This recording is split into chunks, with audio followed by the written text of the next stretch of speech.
I think it like what you said about the manager part. I think what happens for a lot of organizations as well is that when it's small enough, the culture itself is carried by the entrepreneurs that start the business, and so they might already be fostering certain level of communication, etc. But as the organization grows and more management is hired, and you are not necessarily directly overseeing all of the management, and you're definitely not directly overseeing all of the people, um, then it becomes important to create a system by which to instill this culture that you want. Yeah.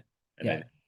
I think that that's what you're getting at Yeah. there, which is like, And, those are the people we love to talk to, right? The ones who are making that switch over. And in the same way that, again, for us, it's like, it's not about judging, hey, you never heard about psychological safety, because that's the opposite of psychological safety, right? Hey, the way you interact, you don't want to go in there with immediate criticism and things like that because now, by trying to encourage psychological safety, you're creating psychological unsafety. You know what I mean? Like it is one of those things where it's like, however you got to your point, like good job, you did it, right?